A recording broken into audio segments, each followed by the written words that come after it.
Obrigado, deputado, pela presença, por ter aceito o nosso convite. Boa tarde. Boa tarde, Amadeu. Boa tarde, Apoliana, Ananias, Ari, Sávia, especialmente a você que nos assiste nesse momento. E agradecer pelo espaço, pela oportunidade.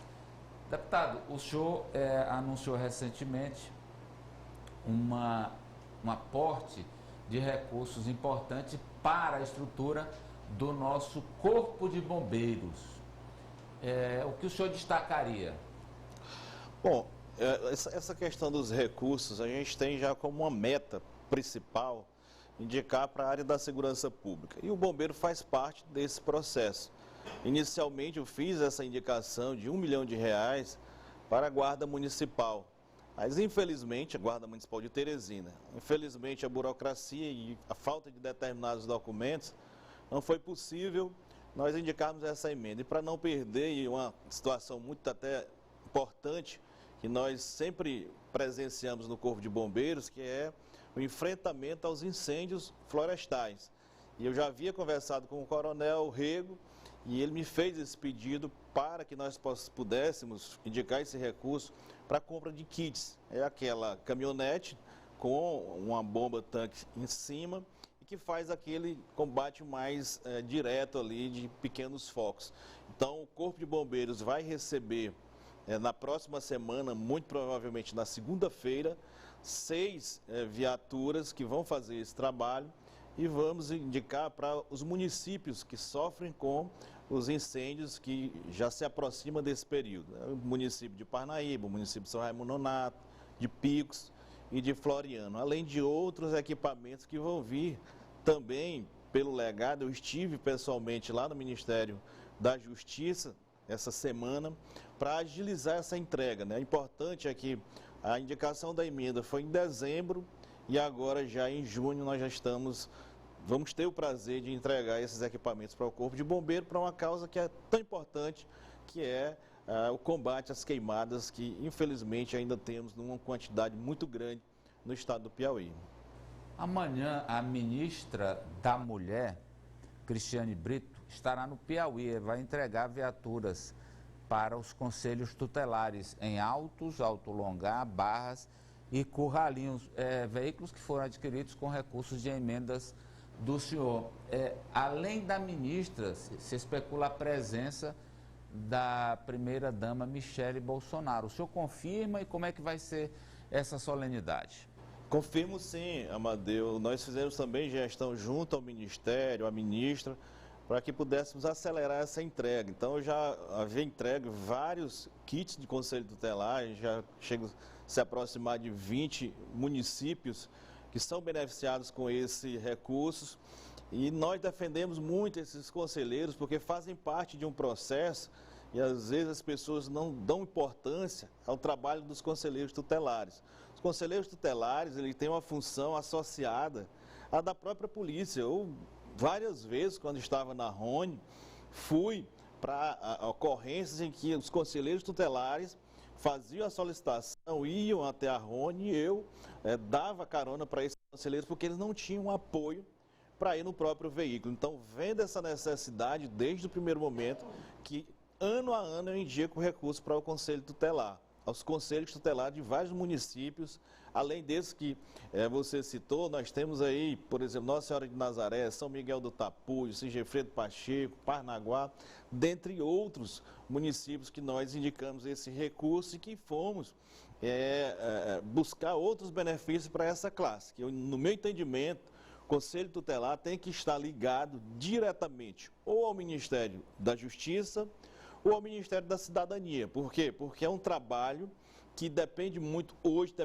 da vontade do prefeito. Então, se o prefeito não se interessa pelos conselheiros, eles ficam jogados a segundo plano e fazem parte de um processo importante que é a proteção das nossas crianças e dos nossos jovens. Então, é por isso que eu invisto bastante nos conselhos tutelares, porque eles têm um papel fundamental. E nós estaremos presentes, sim, junto com a ministra. Se a primeira-dama vier, também estarei presente, porque, acima de tudo, nós devemos levar em consideração que é um benefício para o Piauí.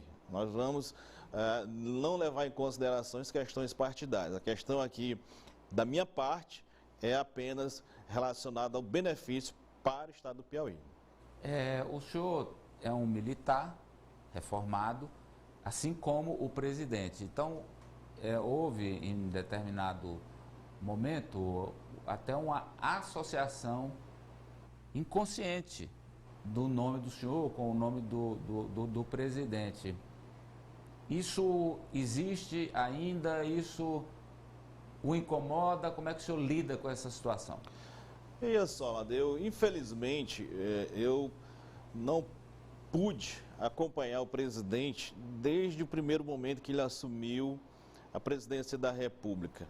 Eu gostaria de hoje estar aqui com o discurso de que ele superou as minhas expectativas, infelizmente, e principalmente com a categoria que eu represento, que são os profissionais da segurança pública. Nós não temos aqui o que comemorar, nós não temos aqui o que apresentar por parte do presidente Bolsonaro aos militares, aos policiais civis, aos policiais rodoviários, inclusive estão bastante revoltados, porque se anunciou um aumento para esses profissionais, policiais federais, e de repente volta-se atrás e agora nem o aumento mínimo que estava sendo anunciado de 5% vai ser efetivado para esses profissionais. Então há, nesse contexto geral, algo que não podemos apresentar de bom, infelizmente de ruim, porque nossos profissionais da segurança pública foram incluídos na reforma da Previdência e hoje um soldado tem aí um desconto, soldado que está na reserva remunerada, aposentado, desconto na faixa de R$500 a R$400 do seu contra-cheque, coisa que não acontecia antes dessa gestão. Então, é algo que a gente não pode,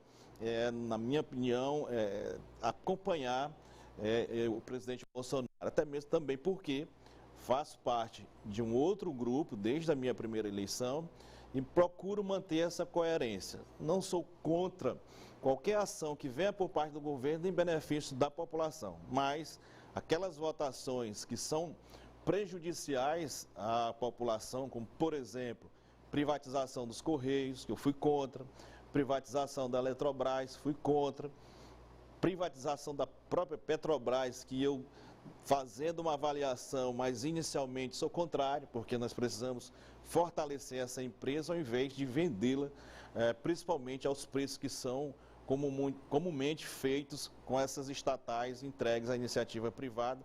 Se no poder público nós não temos esse controle de aumento de preço de combustível, você imagina essa empresa 100% privada. O que é que vai acontecer com o preço dos combustíveis se o governo não terá controle sobre uma Petrobras privatizada, como é o que se desenha nesse cenário de desespero por parte do governo e não controlar o preço dos combustíveis. Só para a gente fechar, deputado, uma avaliação do senhor para duas CPIs discutidas hoje no Congresso. A CPI da Petrobras, mas hoje é a Câmara que está tratando, e a CPI do suposta corrupção na educação, essa na área do Senado. Avaliação do senhor. Duas CPIs totalmente diferentes, totalmente contrárias. Não assinei, nem vou assinar a CPI da Petrobras. Isso aí é questão de fazer uma avaliação e ver que essa CPI é apenas uma cortina de fumaça, é apenas tirar o foco do grande problema que a população passa. O governo tem que enfrentar esse problema. O governo federal não pode estar criando factoide, cria uma CPI para chamar a atenção da CPI e, de repente, com toda certeza, não vai resolver o problema, até mesmo porque qualquer dúvida, a CPI ela está dizendo o nome, é um inquérito. Então, se eu tenho um inquérito, é porque eu tenho que fazer uma investigação. Que investigação eu vou fazer na Petrobras que eu não possa ter acesso como presidente da República? Se o presidente da empresa é indicado pelo presidente da República. O Conselho Fiscal todo é indicação do presidente. Então, qualquer dúvida que ele tenha quanto à formulação de preço, quanto a qualquer coisa dentro da Petrobras, ele pode tirar com uma simples reunião. E para que fazer uma CPI? Agora, a do MEC não. Tem muita coisa a ser esclarecida. As prisões que foram feitas, na minha opinião, é apenas o início de um processo. Por quê? Porque foram apenas 3 ou 2 presos nesse processo. E nós sabemos que se existiu o motivo para a prisão dessas pessoas, do ex-ministro Milton Ribeiro, sem dúvida que terão mais pessoas envolvidas e a investigação da própria Polícia Federal vai chegar em mais pessoas. E a CPI, ela soma-se a esse inquérito. Eu não tenho dúvida de que, sendo instalada a CPI do MEC, nós veremos muito mais fatos sendo desvendados, sendo descobertos, e aí sim se justifica essa CPI, mas é no âmbito do Senado.